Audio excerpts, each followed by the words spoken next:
오늘 우리 함께 할 내용은 현대화와 현대성에 관한 것입니다. 우리는 지난 2시간에 걸쳐서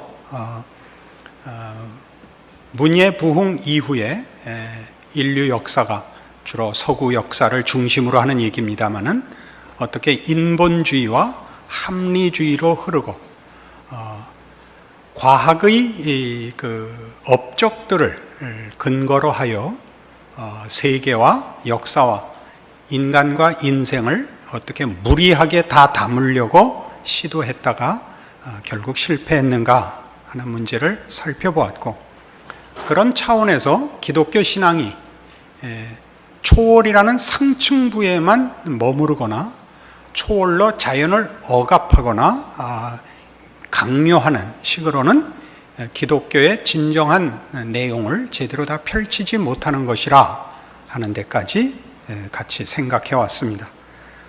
오늘은 이러한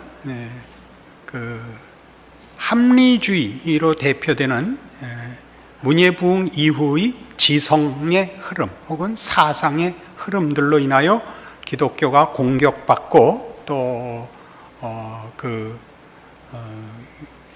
세상이 인본주의로 득세를 하고 했던 문제들을 생각했다면, 오늘은 그 문제를 사회학적 측면에서 살펴보는 것이 현대화에 대한 오늘의 공부입니다.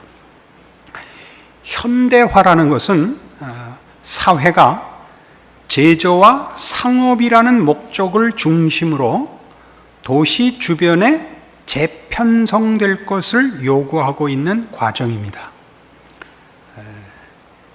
물론 제가 대한민국에서 손가락에 꼽히는 쉬운 말을 어렵게 하는 사람입니다. 여러분들이 적 이해가 안 가는 것은 저도 충분히 납득을 합니다. 제조와 상업이라는 목적으로 도시 주변에 사회가 재편성되는 과정을 현대화라고 하는데, 무슨 얘기냐 하면 과학의 발전으로 인하여 여러분 잘 아시는 대로 산업혁명이 일어납니다. 그 전에 사회의 구조는 농경 사회가 기본적인 틀이었습니다.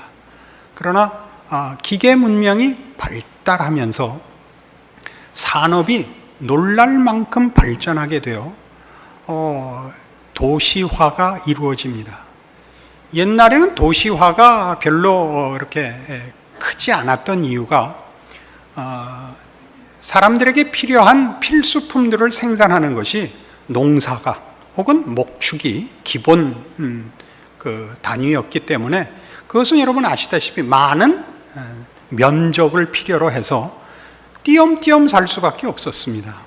그러나 산업이 발달을 하고 기계가 이제 발전하니까 제조업이, 생산이 굉장히 대량화되고 그걸로 인한 경제 규모가 커지고 상업화를 위하여 사람들이 모일 수밖에 없게 됐습니다. 이젠 많은 면적이 필요하지 않고 많은 사람이 모여서 더 큰 경제 활동을 하는 일들이 자연스러운 추세가 되어 도시화가 가속되게 됩니다.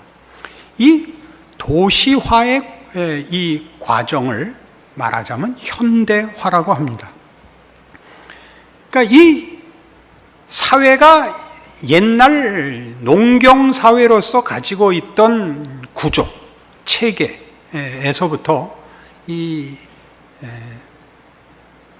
그 제조와 생산이 이렇게 집중되고 대량화되기 때문에 도시화되는 이런 과정으로 인하여 생기는 그 과정 속에서의 내용들을 현대성이라 그럽니다. 그러니까 현대화와 현대화되면서 생기는 특성들을 현대성이라 그러면 됩니다. 그럼 왜 도시 집중 현상이 일어났느냐? 조금 전에 얘기한 대로 산업혁명 때문입니다. 사람들의 생산성이 과학적인 방법으로 인하여 예전에 비교할 수 없는 대량 생산이 가능해졌기 때문입니다. 그래서 어떤 문제가 생기는가? 사람들은 옛날 같은 구조로 사회생활을 하지 않게 되었습니다. 옛날 같은 구조라는 것은 전통과 권위가 있는 질서와 환경 속에서 살다가 이제는 그것과 상관없는 이유로 모이는 도시 생활을 하게 됩니다. 도시 생활 이전에 옛날에 농촌이라고까지 얘기하기 좀 그렇다면 그 도시화까지는 아닌 그런 그 삶의 형태를 보면 거기는 대대로 같은 곳에서 그 사람들이 이어 살았기 때문에 한 집안에만 가게가 연속성을 가지는 것이 아니라 그 함께 사는 그 주거 지역 전체가 서로가 서로에 대하여 대대로 관계를 유지하고 살던 사회였습니다. 그러니까 저 최진사댁 셋째 딸 이러면 다 아는 겁니다. 아, 누구? 그 왜 지난번에 서당 다니다가 그런 누구? 이게 전부 아는 사회에 있다가 도시화가 되면서 아무도 누군지 모르는 사회로 급격히 변하게 되는 것입니다. 삶의 방식만이 변하는 것이 아니라 인간의 존재와 삶의 배경이 변하는데 그 배경이라는 것은 집안과 집안이 알고 있던 사회로부터 아무도 모르는 사회로 변화되는 것이 현대화고 그 변화로 인하여 생기는 특성들을 우리는 현대성이라고 얘기하는데 이 둘의 차이는 예전의 전통적인 주거 형태와 지금 이 도시화된 지금 우리가 당연시 여기는 우리 현대인들의 삶의 주거 형태나 삶의 환경은 아주 다른 것입니다. 이 변화가 가지는 특성을 이해하지 못하면 우리는 지금 우리가 왜 이 꼴로 살고 있는지 우리의 삶에 나타나는 여러 가지 부작용들이 무엇인지를 느끼면서도 이해하지 못하게 되기 때문에 이 문제는 꼭 이해하고 넘어가야 합니다. 이런 도시 집중 현상, 이 현대화라는 도시 집중 현상이 어떤 아주 중요한 특징을 만들어냈느냐 하면 인간들을 두 개, 세 개로 또 나눠 놓습니다. 우리는 지난 2시간을 통해서 세상이든 신자든 세계를 담아내는 세계관을 설명하려고 서로 애썼다는 사실을 지금 이해하고 있습니다. 세상 사람들이 초월과 자연에서 자연만을 이해할 수 있는 영역으로 그리고 초월을 검증할 수 없는 영역으로 분리해냈다면 신자들은 초월의 영역을 강조하는 바람에 자연의 영역의 가치를 놓쳐버렸다. 이렇게 아주 러프하게 설명을 할 수 있습니다. 그런데 이 현대화는 어떤 구별을 낳게 됐느냐 하면 공적인 사회에서의 관계와 사적인 개인의 삶의 관계를 나눠놨습니다. 공적인 삶의 영역이라는 건 뭐냐 하면 그것은 순전히 공통된 목적을 위하여 합친 영역입니다. 여기서 공통된 목적은 뭐냐 하면 순전히 상업성입니다. 현대 사회라는 것은 사람들의 공적 관계는 쉽게 회사인 것입니다. 회사란 뭐죠? 기업의 이윤을 위하여 모인 각자의 기능들만으로 묶어놓은 관계가 공적인 영역인 것입니다. 거기서는 당연히 그러니까 개인적인 주장들은 거기서는 꺼내놓아서는 안 되는 것입니다. 그러니까 회사 안에서 무슨 내가 출근을 하는데 회사에 내 친구를 데려가겠다. 무슨 집안에 기르던 강아지를 데려가야겠다. 이런 것들은 허용되지 않습니다. 당연한 일 아닙니까? 우리 모두가 경험하고 있는 일이죠. 있을 수 없는 일입니다. 그러니까 개인적인 관계와 개인의 삶의 영역과 공적인 삶의 영역은 전혀 다릅니다. 이 다른 것이 이제 문제가 됩니다. 어떻게 문제가 되느냐 하면 공적 세계의 특징은 이 세계 안에서 개인이 지니는 중요성은 그들의 됨됨이나 그들이 견지하고 있는 가치, 신념, 신앙이 아니라 개인이 행하는 일에만 있습니다. 그렇죠? 그러니까 쉽게 얘기해서 그 사람이 진실하냐, 고매하냐 이런 건 아무 필요 없고 그 사람이 이 집단의 필요에 응하는가만 있습니다. 이 공적인 세계에서 개인적인 관계는 사실상 장애가 될 수도 있습니다. 이 세계에서의 성공은 그 사람이 얼마나 비인격적이 될 수 있느냐에 달려 있습니다. 그죠? 사업이나 기업의 효율성은 그런 적응 능력을 요구합니다. 그러니까 뭐가 없어졌는가를 보십시오. 예전에 가졌던 덕목들, 인격, 진실, 정직이라는 건 아무 소용도 없고 기업, 순전히 상업성과 효율성이라는 데 필요한 기능만 남게 되었습니다. 이것이 현대 사회가 이루어놓은 현대성입니다. 우리는 그 속에 살고 있습니다. 대부분 우리는 이미 그렇게 구성된 사회에서 태어나기 때문에 이것이 자연스러운 것이라고 생각하기 쉽습니다. 자연스러운 것 아닙니다. 그래서 이 현대성 속에는 몇 가지 특징들이 있습니다. 우선 그 현대성, 이 현대화가 이루어놓은 이런 사회의 특징, 첫 번째가 다원주의입니다. 왜 다원주의가 생겨야 됐냐면 도시 자체적인 심리적 환경을 만들었습니다. 도시는 다양한 세계관과 문화적이고 종족적인 차이점과 개인적인 가치를 한 곳으로 모아놓았습니다. 그죠? 우리는 순전히 상업적 이해관계로 인해서 지금 다 도시에 들어와 있는 겁니다. 거기는 신념이나 취미 때문에 모인 곳이 아닙니다. 그리하여 서로 싸우고 경합하는 견해 사이에 존재하는 적대의식을 제거하는 다원주의가 필요하게 되었습니다. 네가 불교 신자든 기독교 신자든 무신자든 아무 상관이 없다. 너 차만 많이 팔아라. 이것만 남은 거죠. 그 사회에 우리가 살고 있죠. 그러니까 다원화될 수밖에 없는 겁니다. 그런 것들로는 우리가 뭉쳐있지 않는 겁니다. 이게 교회가 아니고 물론 절도 아닙니다.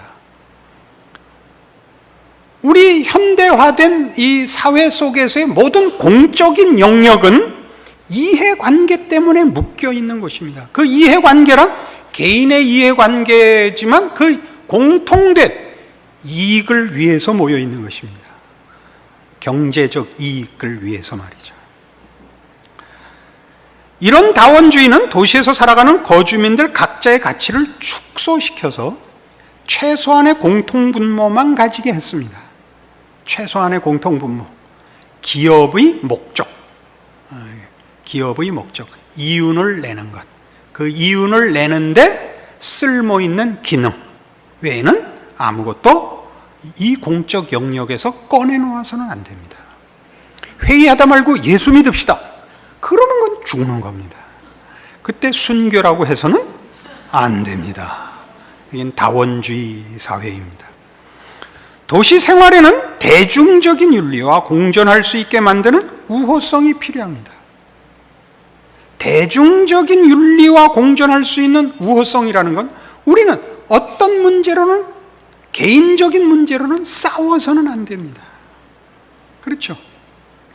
그건 개인적인 것입니다. 특히 종교가 그렇습니다. 정치에 대한 견해도 그렇습니다. 그런 것들은 기업에서는 중요한 싸움거리가 되어서는 아니 됩니다. 개인적인 잡담으로 할 수 있고 토론을 할 수도 있지만 그것은 공적 영역의 공적 내용이거나 주제가 되어서는 안 됩니다. 여러분 다 겪고 계시는 현실입니다. 이런 우호성을 가지려면 도덕적이며 종교적인 판단을 유보하거나 제거해야만 합니다. 그러니까 모든 종류의 절대적인 것들에 대한 관심은 사회적 에티켓에 의해서 전부 유보되어야 합니다. 무슨 정치 문제도 너무 강하게 이번에 누가 안 되면 안 돼, 뭐 이렇게 밀고 나오면 더 이상 회사원은 할 수가 없는 겁니다. 이 대통령 선거 때만 되면 자꾸 와서 출마하라는 바람에 저도 죽겠습니다. 그러니까 앞으로는 오늘 이 말씀 들으시고 제발 찾아오지 말아 주십시오. 그래서 이 공적인 삶의 영역에서 개인의 사적인 영역이 제거되자 뭐만 남았냐 하면 우리의 모든 삶의 영역 속에는 기술 시대의 구조에서 필요로 하는 효율성만 남게 됐습니다. 효율성만 남게 됐다. 굉장히 재미있는 겁니다. 왜 재미있냐면 이런 겁니다. 우리가 얼마나 현대성에 사로잡혀 있는가 보십시다.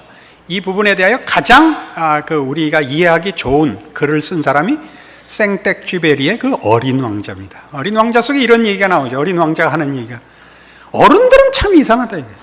어른들은 내 친구가 그 집이 사는 집에 창문에 무슨 기억에 무슨 좋은 꽃을 놨다 그러면 전혀 이해하지 못하고 2억짜리 집에 산다 그러면 알아듣는다는 거예요. 이 말을 이해하시겠죠? 무슨 말인지. 우린 다 이제 화폐로 환산되는 겁니다. 화폐로. 저 사람 어떤 사람이야? 저 사람 벤스타. 그럼 금방 알아듣는다. 야, 부자구나. 근데 저 사람이 취미가 뭐고 어떤 노래를 좋아하고, 야, 요점을 말해. 그런다면 금방 옆에서 요점을 말해. 부자다 이거. 얼만큼? 벤츠 6,000타. 무식하게 6,000이 어디 있어? 600타. 그러면 금방 알아먹는다 말이에요. 금방 알아먹는다. 우리도 알겠죠. 우리가 얼마나 많이 현대인으로서 익숙한가를 알겠죠. 제 아들이 학교 다닐 때, 중고등학교 다닐 때 친구를 데려오면 지 엄마가 꼭 이걸 물어보곤 했어요. 야, 걔네 집 잘 사냐? 이걸 물어봐요. 뭐 여러 이유가 있겠죠. 하여튼 그럼 우리 아들이 유명한 답을 했어요. 엄마, 살 만큼 살아. 야, 걔 공부 잘하냐? 이거 꼭 물어봐요. 그럼 또 뭐라 그랬겠어요? 엄마, 할 만큼 해. 우리 애가 어린 왕자였다, 이런 생각을 요즘 와서 하게 됩니다. 지금은 큰 왕자가 됐지만 우린 그게 무슨 악의를 가지거나 무슨 차별을 하자고 하는 질문이 아니지만 그렇게 안 하면 우리는 이해를 못한다니까요. 현대화된 세계 속에 이미 우리의 사고들이 굳어져 있고 거기에 완전히 물들어 있다는 것을 보게 됩니다. 그래서 이 공적 영역과 사적 영역의 구분이 생겨난 것이 그 두 번째 특징이 되는데, 현대성에 앞에서도 잠시 말씀드린 것 같이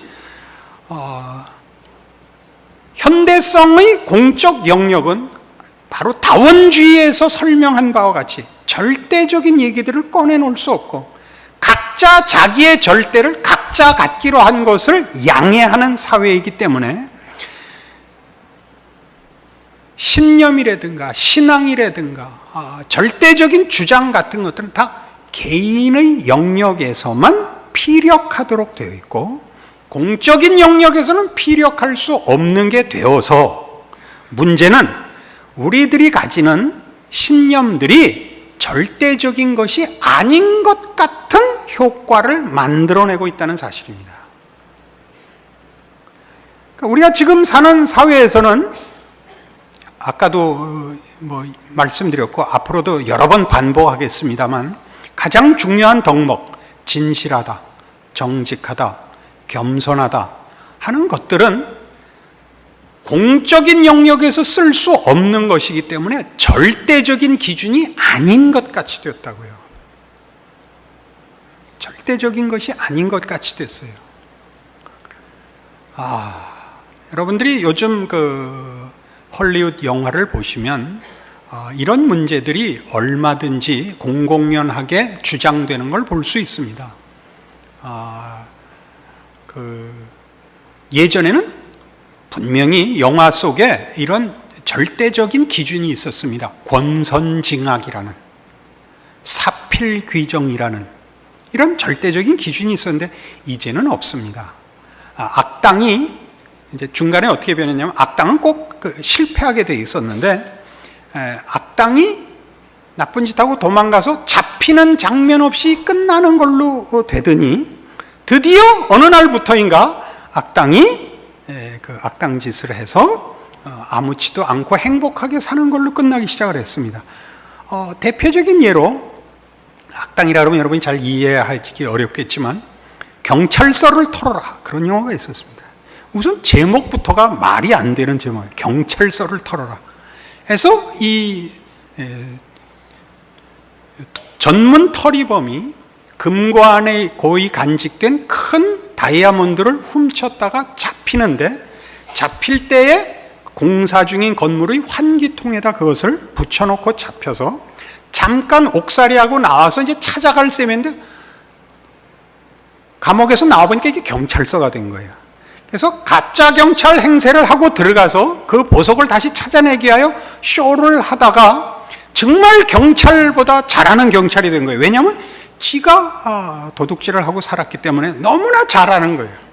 근데 나중에 이제 들키게 된 입장에서 멕시코로 도망갔다가 이렇게 해피엔딩이에요. 그게 국경선 라인을 벗어난 데 서 있어서 동료 아닌 동료 경찰이 잡아가지 않고 너 국경선 넘었잖아. 그렇구나. 그래서 만세하고 끝나는 거예요. 좀 더 종교적으로 만들까요? 할렐루야 하고 끝나는 거예요. 이게 현대성이죠. 왜냐하면 이제 죄다 정의다 하는 것도 모호해진 겁니다. 다 각각 다른 기준과 그 사태에 따라서 다르게 적용하는 상대주의가 되고 말았죠. 그러나 이런 공적 영역과 사적 영역의 구분은 뭘 낳느냐 하면, 가장 중요한 부작용으로 현대성이 사람들을 시간과 공간의 연결고리로부터 단절시키므로 그들을 거대한 비인격적 현대문화의 중심지 안으로 끌어들였다. 이게. 시간과 공간의 연결고리라는 건 예전에 살던 전통과 권위가 존재했던 주거 환경을 말합니다. 그때는 이렇게 하는 법이야 라든가 옛말에 이르기를 이라는 게 통했던 사회입니다. 왜 통했냐 하면 옆집, 앞집, 뒷집, 그 옆집 다 합해서 어쨌든 이렇게 질서가 있던 주거 환경 속에 살았기 때문에 뭐 한번 악소리 쳐봤자 어떻게 그걸 뒤집을 수가 없어서 좋든 싫든 질서 속에 있게 됐습니다. 그 질서는 전통과 권위에 의한 것이었습니다. 그러나 지금은 현대화되자 우리는 아래고 위고 뭐 다 없죠. 왜요? 모르는 사람끼리 오직 한 가지 이유 때문에 모여있는, 모두가 이익을 추구하는 집단에 불과하니까 개인적인 주장이 강요되지 않는다는 건 좋을지 모르지만 자신이 가진 신념이나 혹은 신앙이 공적인 검증과 동의를 받아낼 수 없다는 것은 우리로 하여금 우리가 가진 어떤 신념들 혹은 이제 더 우리 식으로 얘기해서 신앙들에 대하여 우리가 훨씬 외로움을 탈 수밖에 없습니다. 이게 맞나? 이게 하나님께서 천지만물을 지으신 하나님이고 지금 섭리하시고 심판자시라면 내가 믿는 하나님과 내가 가진 신앙이 왜 공적으로 확인될 수 없단 말인가? 이것이 지금 한국 교회뿐만이 아니라 현대사회를 사는 모든 신자들의 말하자면 의문점 중에 하나인 것입니다. 그것은 이 현대화된 사회의 특성이 이런 일들을 검증하고 또는 요구하는 것을 원천적으로 봉쇄하고 있는 탓입니다. 그러니까 이 현대성에 대한 이해가 없으면 우리는 더 큰 요구를 하게 되죠. 더 큰 초월로 이 모든 자연을 깨고 들어와서 하나님의 하나님 되신 것과 내가 그 백성된 것을 알게 해 주십시오라고 엘리야가 되는 수밖에 없습니다. 그러니까 점점 더 거리가 멀어질 수 있습니다. 이 현대화된 사회가 가지는 속성과 그 속성을 견뎌내지 못하는 기독교에 대한 정당한 이해와 실력을 준비하지 못하고 오직 초월로 자연을 깨기를 바라는 극단적인 신앙 요청을 하게 될 때 우리는 더욱 현대 사회 속에서는 미친놈 취급을 받을 것입니다. 가끔은 이 사람들이 있어야 됩니다. 미친놈이 한 100명 있고 실력 있는 사람이 1명 있고 이게 공평한 비율입니다. 그러나 지금 한국교회는 미친놈은 10,000명이고 정상적인 사람은 거의 없습니다. 그러니까 문제입니다. 놈이라 그랬다고 너무 뭐라 그러지 마십시오. 제가 좋은 말 할 입장이 아닙니다.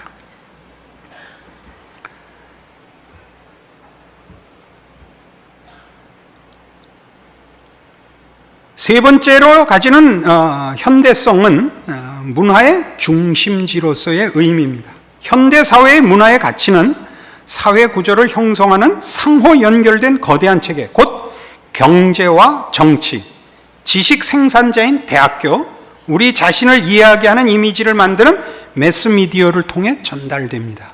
이것이 현대 사회의 이 문화 중심지입니다. 문화를 생산해내는 것입니다. 이 각각의 체계가 우리를 에워싸고 있으며 그 과정에서 우리의 의식의 침투에 그 체계의 가치를 우리에게 전달해 줍니다. 그러니까 우리의 생각을 조종하고 있는 겁니다. 뭐가요? 정치, 경제, 그다음에 교육, 그 다음에 공중파, 매스미디어가 우리의 생각을 조종을 합니다. 이런 것들은 잘 아시는 대로 절대 기준이라는 걸 갖지 못한 사회 속에서 질서를 유지하려면 다수의 의견을 쫓을 수밖에 없습니다. 그러니까 유행에 민감해질 수밖에 없고 유행을 만들어내는 곳들이 그러니까 그 질서를 또는 기준을, 권위를 생산해내게 됩니다. 학교라는 곳에서 우리가 공부를 하면 학교를 우린 절대적인 것으로 이해를 하고 있습니다, 보통.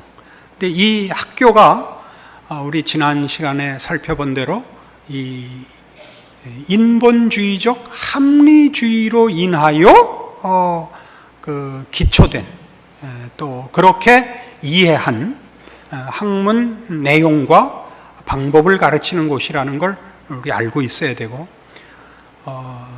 그것이 교육이나 과학을 외면하자는 얘기가 아닙니다.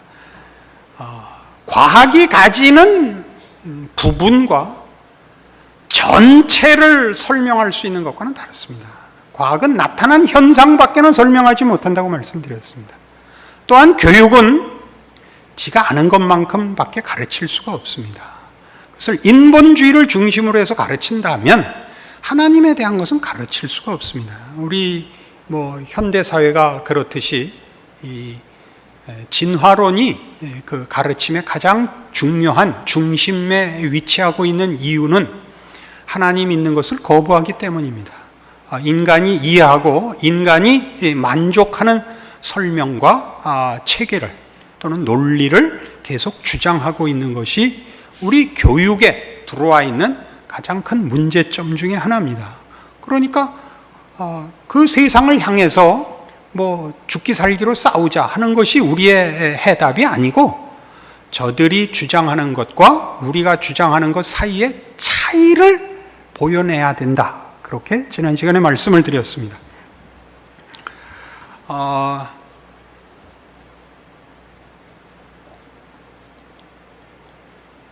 이런 체계들은 비인격적이며 익명성을 중심으로 합니다. 비인격적이고 익명성을 중심한다는 것은 한 인격을 변화시키고 한 인격으로 증명되는 내용들이 아니고 조금 전에 설명드린 대로 유행 같은 그냥 하나의 풍조로만 존재합니다. 우리가 지금은 사람들을 만나면 그러니까 개인적인 인격이 동원된 대화를 할 수가 없습니다. 이런 것들은 현대 사회에서는 만들 수도 없고 있어서도 안 됩니다. 우리가 진정한 인간의 모습을 확인한다면 한 인간이 변화되고 감동하고 확인된 신념과 영혼에 대한 증언들이 있어야 되는데 현대화된 세상 속에서, 현대성 속에서는 그런 것은 없습니다. 그것은 잠시 동안 살고 죽어갈 짧은 인생 속에서 누가 더 양껏 마음껏 지랄을 떨다 가는가 외에는 추구하는 게 없습니다. 실제로 그렇습니다. 그래서 무슨 얘기밖에 할 게 없느냐 하면 스포츠 얘기하고 드라마 얘기밖에 못하게 만들고 있습니다. 그러니까 김수현 드라마 안 보면 얘기가 안 되는 겁니다. 근데 저는 그 드라마는 안 봅니다. 보고 나면 이상하게 성질이 나요. 근데 그런 드라마를 왜 보는 거예요? 마지막으로 봤던 그 김수현 씨 드라마가 모래성이었던 것으로 기억이 나는데 정확한지 모르겠습니다. 어느 집사님 집에 신방을 갔더니 이제 신방 마치고 다과 들다가 그 드라마 얘기가 나왔어요. 그 집사님이 그러더라고요. 자기가 그 드라마를 본 이후로는 자기 남편을 보면 눈이 셀쭉해진대요. 그럼 안 봐야지. 테레비를 버리든가. 그건 왜 보고 지랄해요? 무슨 유익이 있다고. 스포츠야 봐야죠. 스포츠야 봐야죠. 우리나라 축구는 보지 마시고 프리미어 리그나 보세요. 그러면 아주 재밌어요. 져도 좋고 이겨도 좋고 지들끼리 하는 건데 우리나라 거 보면 가슴이 졸여서 옛날 6.25 때 한강다리 끊어진 한강다리 건널 때 아슬아슬했던 것 이후로 최고로 아슬아슬해. 그러니까 잘 생각해 보시라. 우리가 휘둘리고 있다는 걸 알아야 돼요. 사탄 이렇게 초월적으로 확 밀어붙이면 안 됩니다. 어떻게 인류가 하나님을 외면하고 죄성으로 사람들을 이렇게 말하자면 속이고 있는지, 흔들고 있는지를 이해하셔야 합니다. 이런 모든 특징들을 우리는 망라해서 이것을 세속성이라고 합니다. 이 현대성을 세속성이라고 합니다. 왜냐하면 거기는 뭐가 없으니까요. 절대에 관한 것은 없기 때문입니다. 절대에 관한 것이 없다는 것은 다만 일회성, 상대성 밖에 없는 것을 가르쳐서 세속성이라고 합니다. 거기는 진리에 관한 것, 생명에 관한 것, 아름다움에 관한 것, 참다운 감동에 관한 것이 없습니다. 그리고 그런 것을 얘기하려면 당연히 하나님과 신앙에 관해서 얘기해야 됩니다. 그런 모든 것은 아까도 얘기했듯이 원천적으로 봉쇄되어 있습니다. 여러분은 회사에 들어가서 신우회를 만들 수 있습니다. 그러나 회사를 교회로 만들 수는 없습니다. 그렇지 않습니까? 그런 이유 때문에 우리는 이 문제들에 대하여 이런 근본적인 이해를 가져야만 합니다. 그래서 이런 현대 사회를 사는 우리를 현대인이라고 부릅니다. 그러니까 현대인이라는 건 어떤 의미냐 하면 전통과 권위를 믿지 않는 사람들을 말합니다. 그러니까 지금 우리가 현대인이라면 옛날 사람들은 전근대인입니다. 전근대인. 근대 이전, 근대가 모던이죠. 지금 포스트 모던입니다. 현대가. 전근대, 그때는 신학과 권위와 절대가 있었던 시대입니다.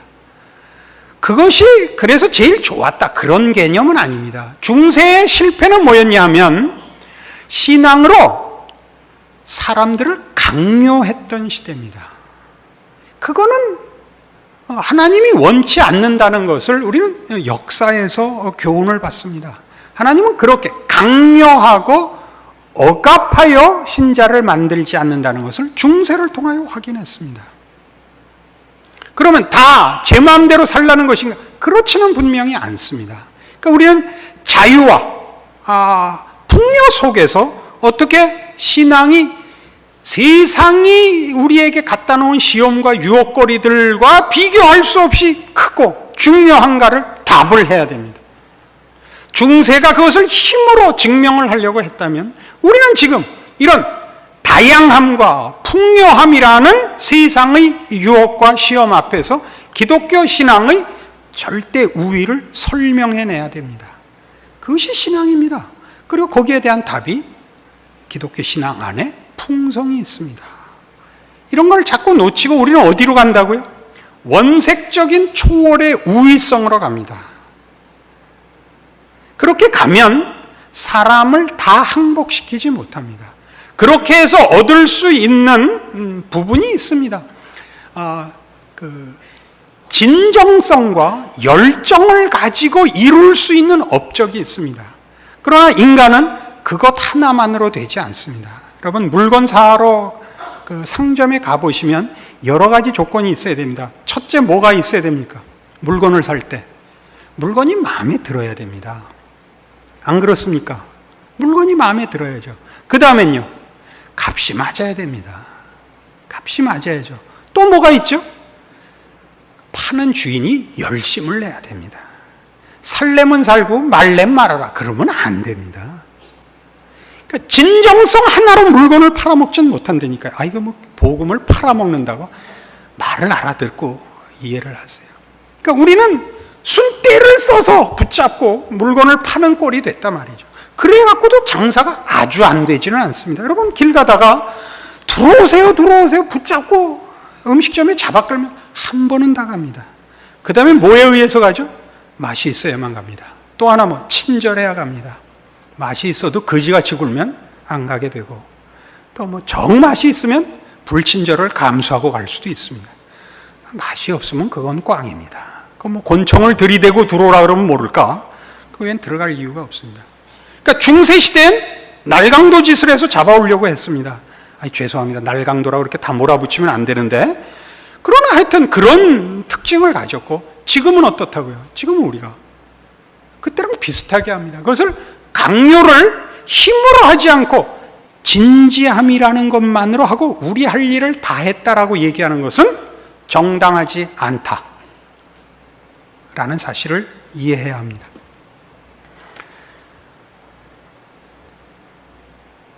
이 현대성의 특징들은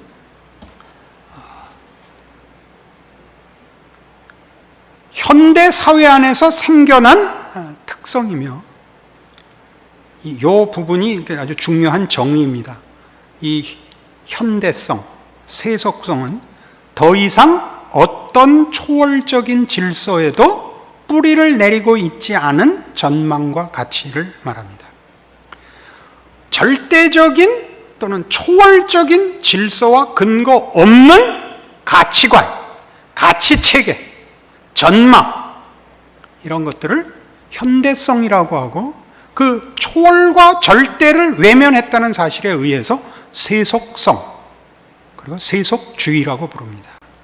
우리는 그 중심에 살고 있습니다.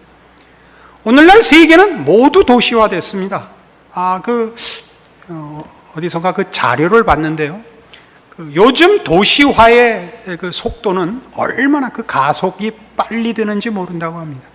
옛날에 30년 걸렸던 도시화가 요즘은 10년, 앞으로는 5년, 3년. 우리나라도 지금 무슨 저쪽 충청도 지방의 행정도시 만들, 그 프로젝트를 보십시오. 한 3년이면, 길어야 5년이면 몇십만이 들어가 사는 도시가 생길 것입니다. 여러모로 편리할 것입니다.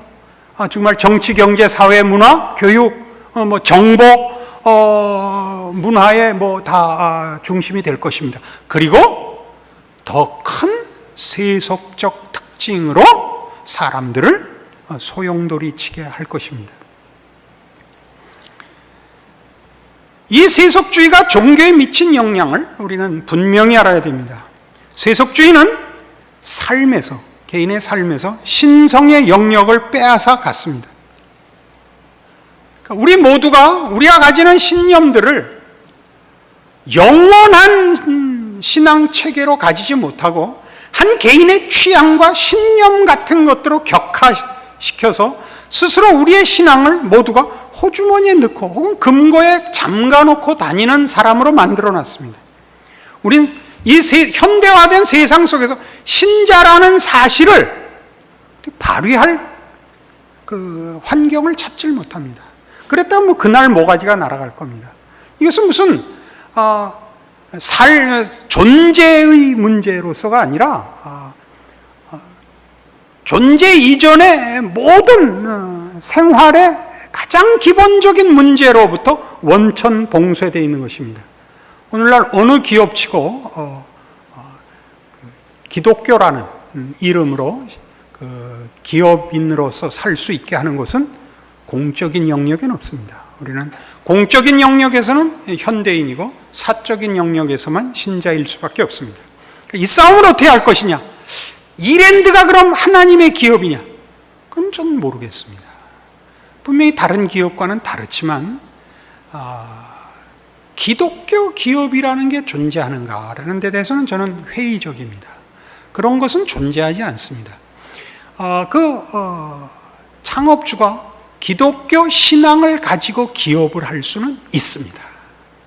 그러나 그 기업에 속한 자들을 다 기독교 신앙이라는 이름으로 묶을 수는 없습니다. 기업이라는 건 그렇습니다. 기업이라는 것은 이윤을 위해서 있습니다. 그 이윤을 진실하고 정직하게 내는 것은 가능하며 그래야 합니다. 기독교 기업이라는 이름을 붙이는 것은 오해하고 있는 것으로 이해됩니다. 이해하시겠습니까? 이랜드는 제가 이렇게 이름을 밝힐 수 있는 이유가 그 오너가 아주 잘하는 후배입니다.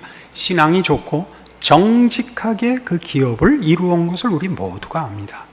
그러나 기독교라는 신앙을 공통 분모로 가지고 회사의 특성으로 가지고는 한계에 와 있습니다. 기업이어야 됩니다. 기업을 하되 신앙을 가지고 하는 것과 신앙을 기업보다 앞세운 공통 분모나 특징으로 가질 수는 없습니다. 그건 다른 것입니다. 교회를 만드는 것이 됩니다.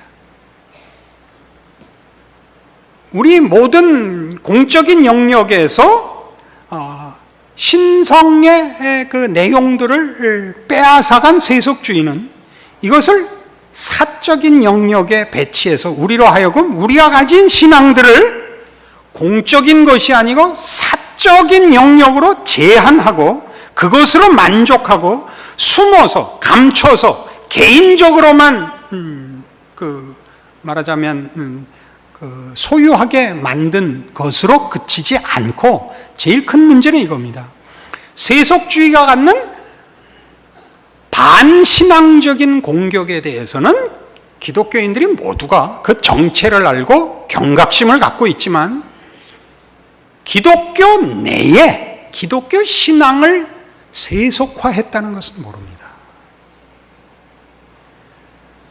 세속주의가 공적인 영역에서 신앙을 제외시키면서 인본주의적 세속성을 가지고 종교를 공격하는 데 대해서는 우리 모두가 이건 안 된다.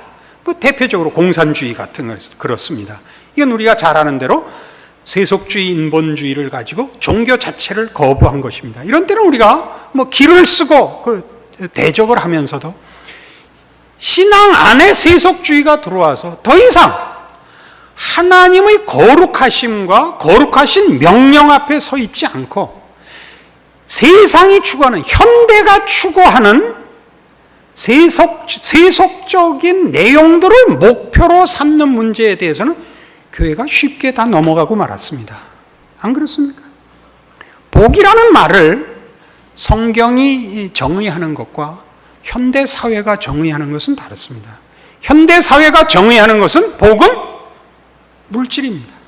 그러니까 오늘 본 디모데후서 3장으로 돌아와 보시죠.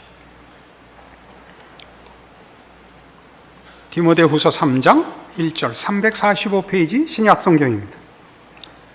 네가 이것을 알라. 말세 고통하는 때가 이르리니 사람들은 자기를 사랑하며 돈을 사랑하며 자긍하며 교만하며 회방하며 부모를 거역하며 감사치 아니하며 거룩하지 아니하다. 이런 특징들이 다 무엇인가 보십시오.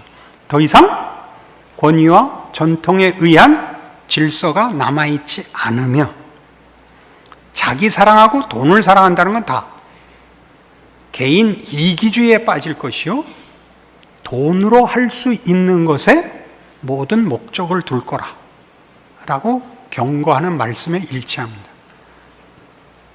무엇을 하지 않습니까?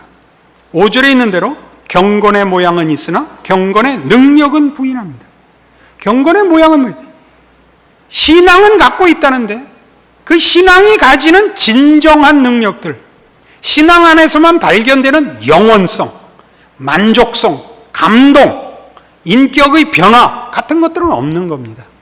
그러니까 오늘날 우리 한국교회가 자랑하는 신앙의 증거들, 신앙상의 승리들에 대한 증언들은 전부 세상이 추구하는 것과 동일한 내용을 가지고 설명을 합니다.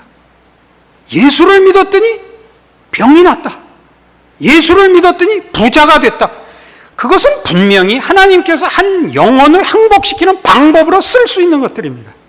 병이 낫고 부자가 되고 하는 일들은 분명히 하나님의 하나님 되심을 항복하는 한 방편이 될 수 있습니다. 그러나 그것은 영구한 목적은 아닙니다. 그리고 이런 것도 한번 짚고 넘어갑시다. 기도해서 한국 축구가 이긴다. 이런 단계는 이제 지나와야 되는 겁니다. 축구에 이기게 하기 위해서 하나님이 우리를 예수 믿게 하지 않았습니다. 그보다 더 높고 더 넓고 전체 인생 전체를 담아내는 문제를 해야 됩니다. 여러분들의 신앙은 어떠십니까?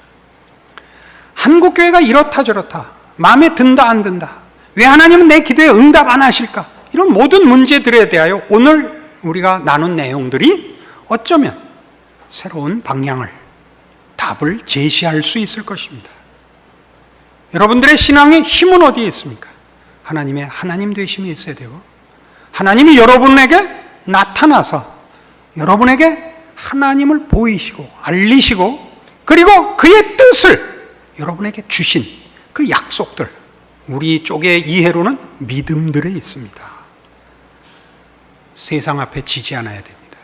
우리가 가진 믿음들은 세상이 약속하는 것보다 훨씬 큰 것이고 비교할 수 없는 것입니다. 우리가 믿음을 지켜야 하는 이유가 여기에 있고, 그 믿음을 지키는 자로서, 그래서 세상의 삶의 환경과 매 조건과 정황들을 여러분들이 믿지 않는 자들과 함께 하여 그들이 세상을 보고 대처하고 이해하고 또 수용하는 것과 다른 신앙인으로서 하나님 앞에서 하나님의 통치를 받은 자로서 이해하고 수용하고 대처하는 것으로 그 차이를 보이셔야 됩니다. 이게 신앙인의 신앙생활의 현장이요 현실입니다. 그것은 보이게 이기고 보이게 드러나는 것들로 되어 있는 것이 아니라 여러분의 생애 전체를 거쳐서, 그리고 인류의 전 역사에 걸쳐서 하나님의 하나님 되심이 드러나는 기적의 현장들입니다. 그래서 모든 신자 하나하나와 그들의 삶의 모든 순간과 그의 인생 모두가 하나님의 하나님 되심이 드러나는 그 상황과 존재로서 쓰임받는다는 그런 이해와 확신이 필요하며, 그때 우리의 순종들이 얼마나 큰 값을 하는가 아시게 될 것입니다. 그런 신자로 살아주십시오. 그렇게 이제 이 목숨을 걸고 지켰던 신앙, 집을 팔아서 세운 교회 속에서 크신 여러 후배들이 이제 기독교 신앙이 가지는 전 세계를 아우르는, 담아내는 그 창조주와 섭리자와 심판자 되시고 구원자 되시는 하나님의 하나님 되심을 여러분의 생애와 존재로서 드러내는, 하나가 전체를 할 수는 없습니다. 각각의 자리에서 하심으로 하나님께서 그 뜻을 이루시며 영광을 받으실 줄로 믿습니다. 기도하십시다. 하나님 아버지 은혜를 감사합니다. 하나님의 하나님 되심을 알게 하셨고 하나님의 자녀로 살게 하셨으니 그 옛날 다니엘과 세 친구가 풀무불에서 구원함을 받은 것까지 지금 이 세속주의와 세속성 속에서 하나님을 모르고 자기들이 전부라고 믿는 이 죄인된 세상 앞에서 하나님의 사람으로서 사는 우리의 책임들, 우리가 소유한 생명, 영원, 진리, 하나님을 아는 믿음들이 어떻게 다른가? 우리가 받은 구원이 얼마나 놀라운가? 책임져야 할 인생인 것을 확인했습니다. 이 책임 감당하게 하시옵소서. 우리의 싸움이 쉽지 않습니다만 어느 시대나 결국 믿음의 싸움은 하나님 편에 설 것이냐, 세상 앞에 설 것이냐의 결정에 불과합니다. 이미 우리의 신앙을 고백하였은즉 하나님 우리의 인생을 지키사 하나님의 자녀다운 승리와 기적의 생으로 인도하여 주시옵소서. 예수님 이름으로 기도합니다.